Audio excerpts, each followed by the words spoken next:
Everybody. आज हमारे साथ है doctor Pradeep Mule, MD senior consultant, interventional radiologist and from Delhi NCR. Welcome to our show sir. Sir, हम लोग आजकल बहुत सुनते हैं कि यूट्रस में फाइब्रॉइड है एंड सर इस बारे में हमें थोड़ा डिटेल में जानकारी दीजिए। एग्जैक्टली ना मैडम, देखिए आजकल देखा जाए ना तो यंग फीमेल्स में भी यूट्रस में फाइब्रॉइड होते हैं। फाइब्रॉइड एग्जैक्टली होता क्या है? ये एक नॉन कैंसरस ग्रोथ होती है यूट्रस के अंदर। दिस में sometime happen with in the uterus का जो कैविटी होता है उसके अंदर भी हो सकता है, यूट्रस की जो मसल होती है उसमें भी हो सकता है, और यूट्रस के आउटर जो साइड होता है उसमें भी हो सकता है। ओके एंड सर इसके मेन सिम्टम्स क्या होते हैं? जब भी यूट्रस में फाइब्रॉइड्स होते हैं ना, तो एक तो जो मंथली साइकिल आता है ये काफ़ी हेवी होता है। कुछ फीमेल्स में मैंने देखा है कि 3 से 5 दिन आएगा, हेवी होगा, और हेवी के साथ में क्लॉट्स भी आते हैं बहुत सारे। कुछ में मैंने देखा 3 से 5 दिन होगा या तो 7 दिन होगा, और वो भी हेवी होगा विद द क्लॉट्स।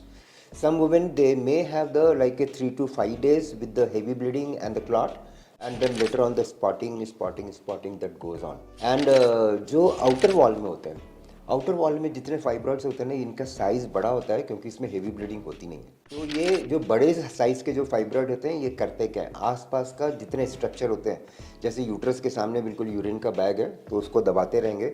तो जैसे वो यूरिन के बैग को दबाना चालू करेगा फाइब्रॉइड, तो इसमें increase frequency of the urination, urine जाने की बार बार इच्छा होती है। और यूट्रस के पीछे होता है रेक्टम होता है, तो रेक्टम पे यदि प्रेशर डालेगा तो ऑन एंड ऑफ कॉन्स्टिपेशन है, ब्लोटिंग है। क्योंकि यूट्रस का जैसे फाइब्रॉइड होते हैं तो यूट्रस का साइज भी बड़ा हो जाता है। बहुत सारे लोग बोलते हैं कि हम खाना खाते हैं और हमको ना ऐसे डकार आना चालू हो जाती है, तो ये ब्लोटिंग। अच्छा, ब्लोटिंग एक main bloating also is the main symptom. कई बार क्या होता है कि लोग सोचते हैं कि ब्लोटिंग है, कॉन्स्टिपेशन है, ऑन एंड ऑफ, ये और कुछ कारण होगा। So they sometime may not go for a scanning and other things, so it's difficult sometime to diagnose those having the outer wall of the fibroid.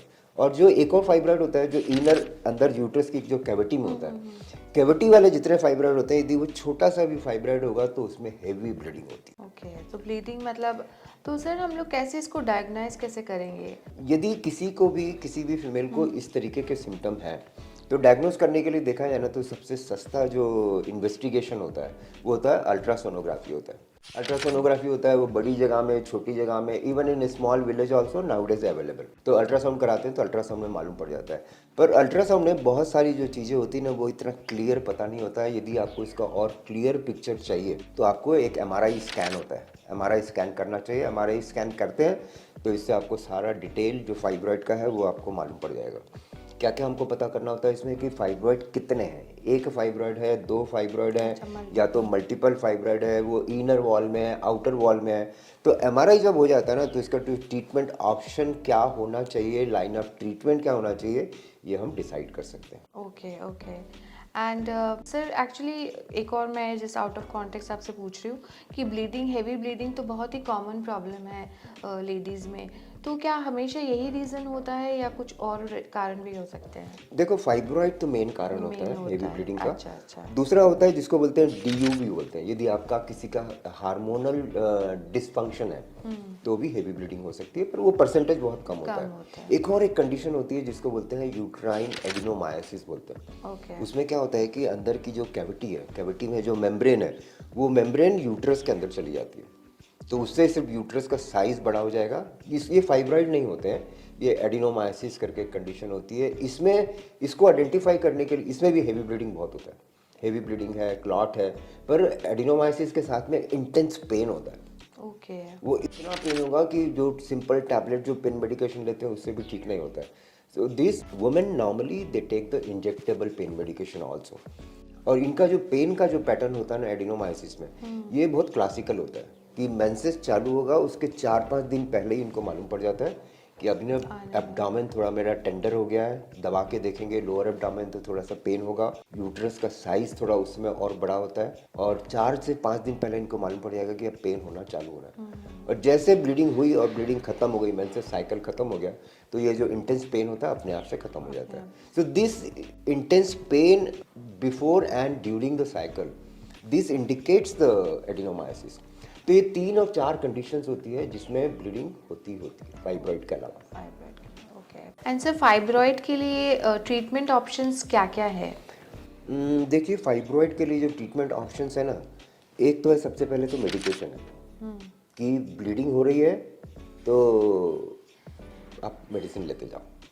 Medicine भी देखा जाए तो इसमें दो तरीके की मेडिसिन होती है, एक होती है टेम्परेरी होती है और एक होता है कि बहुत बार क्या होता है कि जो मेंसेस बंद करने वाली जो मेडिसिन होती हैं जो चलती है 21 डेज और उसके बाद में 4 से 5 दिन का गैप देते हैं फिर चालू कर देते हैं। पर ये हार्मोन की मेडिकेशंस है, this is not the treatment. ये जो मेडिसिन है, मेडिकल जो ट्रीटमेंट होता है फाइब्रॉइड का, ये आपके सिम्टम को सप्रेस कर देगी कि चलो टेम्परेरीली आपने 1 महीना 2 महीना 3 महीना, बट दीज मेडिकेशंस जो हार्मोनल मेडिकेशंस हैं फाइब्रॉइड के लिए, इसको आप बहुत ज़्यादा लंबे टाइम तक ले नहीं सकते क्योंकि ये हार्मोन है।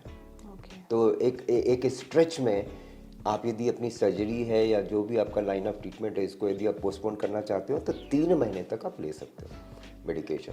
तो एक तो ये हो गया, मेडिकेशन हो गया। दूसरा होता है कि मायोमेक्टमी बोलते हैं। इस मायोमेक्टमी जो होता है ना, ये होता है सर्जिकल रिमूवल ऑफ फाइब्रॉइड, कि आप सर्जरी से सिर्फ फाइब्रॉइड को निकाल दो, इसमें यूट्रस नहीं निकलता है इसमें। पर इसकी भी अपनी प्रॉब्लम्स होती हैं क्योंकि फाइब्रॉइड सिंगल बहुत कम होते हैं। अच्छा, छोटे छोटे, हाँ मल्टीपल होते हैं, छोटे छोटे छोटे छोटे और भी फाइब्रॉइड्स होते हैं। तो इसकी प्रॉब्लम क्या होती है कि रिकरेंस फिर से होगा कि नहीं होगा मायोमेक्टमी के बाद में। तो मायोमेक्टमी आपने कर तो दी, अब ये बड़ा वाला तो निकल गया, जो छोटे वाले फाइब्रॉइड हैं दे स्टार्ट ग्रोइंग। मतलब रीग्रो, हाँ रीग्रो का इसमें परसेंटेज होता है करीब 25 से 30% चांसेस आर देयर दे में रीग्रो फाइब्रॉइड्स।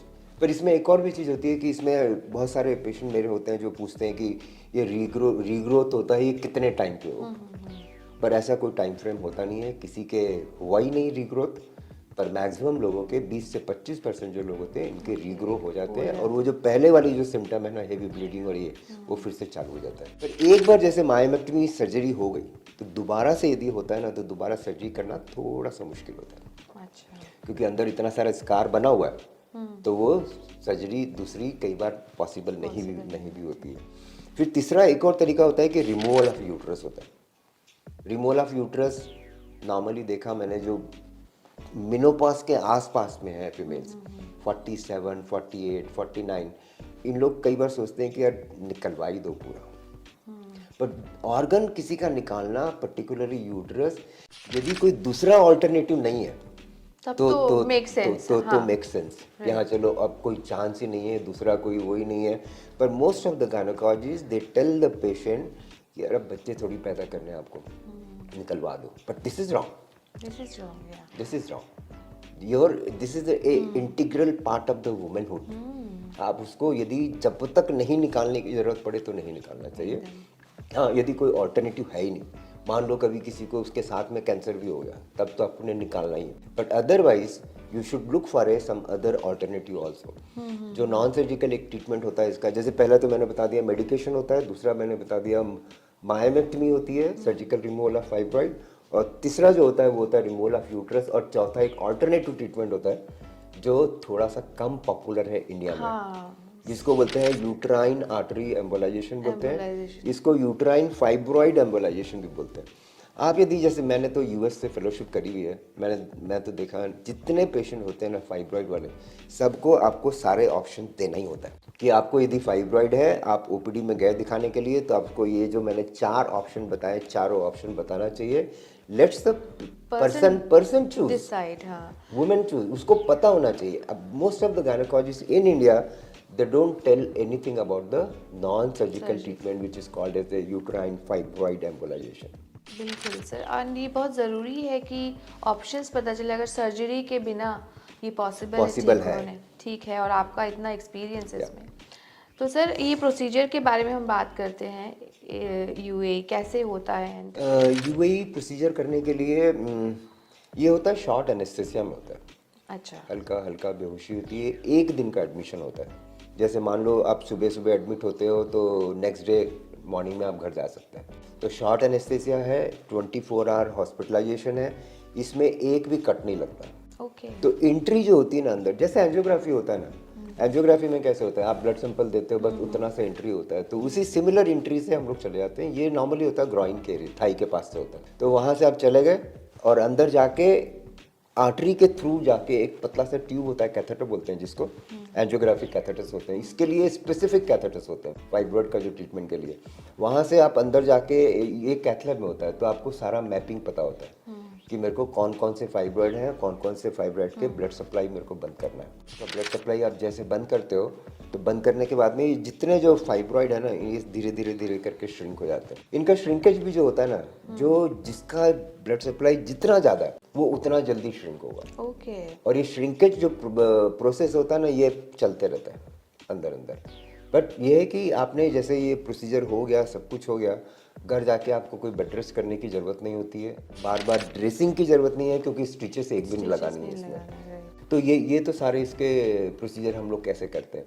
ये जब आप घर जाते हो प्रोसीजर के बाद में, तो हल्का पेन रहेगा लोअर एब्डोमेन में, and 60% of the women they से कि यार मेरा ना यूट्राइन आर्टरी एम्बोलाइजेशन के बाद में थोड़ा थोड़ा स्पॉटिंग आ रहा है। तो इसमें कोई बहुत ज़्यादा चिंता करने की ज़रूरत होती नहीं। ये कॉमन सिम्पटम्स है। एंड सर मतलब एक ही दिन में रिकवरी है और या फिर स्टे करना पड़ता है ऐसा? नहीं, 24 आवर्स। 24 आवर्स। मैडम देखो, इसमें ना बहुत जगह क्या होता है कि ना, यूएस में पर्टिकुलरली वो डे केयर में भी हो जाता है। अच्छा, डे केयर में? हाँ, डे केयर में हो जाता है। वो इसीलिए हो जाता है क्योंकि वहाँ पर होते हैं कम्युनिटी डॉक्टर्स भी होते हैं, वो हमारे यहाँ होते नहीं होते। या तो हमारे यहाँ तो यदि एनेस्थीसिया दिया है तो 24 hour you has to be stay in a hospital. Okay. वो ज़्यादा बेटर होता है। घर जाके फिर और पेन हो गया, फिर वापस आप हॉस्पिटल आ रहे हो, so this is not the good way to do that. Sir 24 hours तो ठीक है, आई मीन जस्टिफाइड है। एंड सर क्या क्या एडवांटेजेस है इसके? देखिए, इसके एडवांटेज है कि एक तो सबसे पहले आपको यूट्रस नहीं निकला, एकदम एक बॉडी का ऑर्गन मतलब बॉडी का रह गया है, ऑर्गन इंटैक्ट है। हाँ। And personal relationship between the husband and wife that maintain very well, okay, whatever the age, right? So this is also is the, ये नॉर्मली लोगों को पता नहीं होता है कि यूट्रस निकालने के बाद में होता क्या है। अच्छा। तो ये भी जरूरी है, लोगों को पता होना चाहिए। तीसरा, इसमें एक भी स्टिचेस नहीं लग रहा है, ये भी एक एडवांटेज है, राइट? और रिकवरी जो होता है इसका, रिमूवल ऑफ यूट्रस से बहुत फास्ट होता है। Okay. It takes just 1 or 2 days। हम तो इसको जैसे यूट्राइन आर्टरी एम्बोलाइजेशन इसको बोलते हैं कि ये वीकेंड प्रोसीजर है। सैटरडे को कराओ, संडे रिलैक्स करो, और मंडे और ट्यूसडे आप you can start your job also. Excellent sir, इससे बेटर और क्या? एक और एडवांटेज होता है यूट्राइन आर्टरी एम्बोलाइजेशन का, यदि फाइब्रॉइड के साथ में किसी को एडिनोमाइसिस भी है, तो both the condition can be treated in a one go, which is not possible in case of myomectomy, जो surgical removal of the fibroid होता है। एडिनोमाइसिस की ऐसे कोई बहुत मेजर सर्जरी होती नहीं कोई। और एक और चीज़ मैं बताना चाहूँगा आपको मैं, कि यूट्राइन आर्टरी एम्बोलाइजेशन जो होता है ना, इसके और क्या क्या इंडिकेशन है, कहाँ कहाँ पर ये बहुत अच्छा काम करता है। एक तो मैंने बताया फाइब्रॉइड है, दूसरा एडिनोमाइसिस है, तीसरा पोस्टपार्टम हेमरेज। आपने सुना होगा कि किसी का डिलीवरी हो रही है और ब्लीडिंग मैसिव हो रही है, तो यूट्राइन आर्टरी एम्बोलाइजेशन आपकी लाइफ बचा सकती है। एक और भी और कंडीशंस होती हैं, जैसे किसी का एमटीपी हुआ, या तो एबॉर्शन हो गया, और एबॉर्शन के बाद में ब्लीडिंग रुक नहीं रही है, तो ये यूट्राइन आर्टरी एम्बोलाइजेशन होता है, non surgical treatment. This works really great on that. Thank you sir for all the information. मतलब लोगों में अवेयरनेस लाने के लिए कि सर्जरी के बिना भी you can get rid of this problem. So thank you again sir. Thank you very much. Sir, thank you very much.